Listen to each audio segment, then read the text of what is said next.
ஓப்போலேருந்து K10 அப்படிங்கிற ஒரு mid range smart ஃபோனை லான்ச் பண்ணியிருக்காங்க.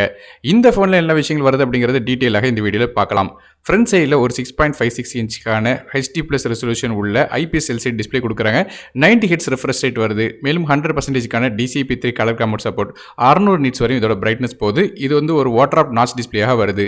ஸோ டிஸ்ப்ளேயோட குவாலிட்டி நமக்கு வந்து ஆவரேஜ் தான். HD+ ரெசல்யூஷன் போது ரொம்ப ஒன்றும் டாப் நாச்சான ரெசல்யூஷன் இல்ல. அதே ப்ராசர் அப்படின்னு பார்க்கும்போது இதில் வந்து MediaTekோட Dimensity 810 அப்படிங்கிற 5G சிப்செட் கொடுக்குறாங்க. இது கார்டஸோட A76 கோர் ஸ்பேஸ் பண்ண ப்ராசர், கிராவிஸ்கா மாலியோட G57 GPU இருக்கு. ஸோ பெர்ஃபார்மன்ஸ் எப்படி இருக்கும் கேட்டிங்கன்னா வந்து பேசிக்காக பார்க்கும்போது இது 52வது ரேங்க் வருது இந்த ப்ராசருக்கு. இது சி கிரேட் ப்ராசராக வருது. ஸோ ஆப்ஸ் ரன் பண்ணுற பிரச்சனை இருக்க போகிறதில்ல. ஆனால் கேம்ஸ் அப்படின்னு வரும்போது ரொம்ப ஹெவியான கேம்ஸ் விளாட முடியாது. மிட் செட்டிங்ஸ் வரையும் விளாடலாம். ரேம் இன்டர்னல் ஸ்டோரேஜை பொறுத்தவரையும் இந்த phone 8GB RAM with 120GB storage அப்படிங்கிற ஒரே ஒரு கன்ஃபிகரேஷன் வருது.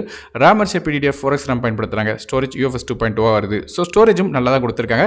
மைக்ரோ SD கார்டுக்கான சப்போர்ட்டும் இருக்கு. ஃபோனோட OS அப்படின்னு பார்க்கும்போது Android 12ல கலர் OS 12.1 இன்டர்ஃபேஸ் தராங்க. அடுத்ததாக கேமராஸ் பற்றி பார்க்கலாம். பேக் சைடில் நமக்கு வந்து 2 கேமரா கொடுக்குறாங்க. மொதல் camera 40 mm rear facing camera f1.7 ஆப்பர்ச்சரில் வருது. ரெண்டாவது கேமரா 2 mm டெப்த் சென்சர் கொடுக்குறாங்க. இது போல் டியூல் LED ஃபிளாஷ் சப்போர்ட்டும் பேக் சைடில் தராங்க. அதே ஃப்ரண்ட் சைட் செல்ஃபி அப்படின்னு பார்க்கும்போது 8 mm front facing camera f2.0 ஆப்பர்ச்சரில் வருது. ஃபிங்கர் பிரிண்ட் ஸ்கேனர் ஃபோனில் உள்ள சைடில் உள்ள பவர் பட்டனில் கொடுக்குறாங்க. இது போல் இந்த ஃபோனில் 3.5 ஆடியோ ஜாக், ஸ்டீரியோ ஸ்பீக்கர்ஸ் மாதிரி சப்போர்ட்டும் வருது. இந்த ஃபோனுக்கு IPX4 ரேட்டிங் இருக்குது. ஆனால் லைட்டாக தண்ணி பட்டாலும் பிரச்சனை இருக்காது. அது மட்டும் இல்லாமல் ஃபோனோட வெயிட் 190 கிராம் வருது.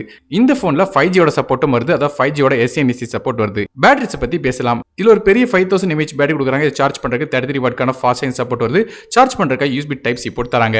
ஓப்போவோட இந்த K10 5G பொறுத்தவரை மிட்நைட் பிளாக், ஓஷன் ப்ளூ அப்படிங்கிற 2 கலர்ஸ் வருது. இதோட விலை அப்படின்னு பார்க்கும்போது 17,499 அப்படிங்கிற விலையில் ஓப்போ ஆன்லைன் ஸ்டோர்ஸ், ஃபிளிப்கார்ட் மாதிரியான வெப்சைட்ஸில் கிடைக்குது. ஸோ ஓவரால் பிரைசிங் வச்சு கம்பேர் பண்ணி பார்க்கும்போது கண்டிப்பாக ஓவர் பிரைஸ் தான் சொல்லணும்.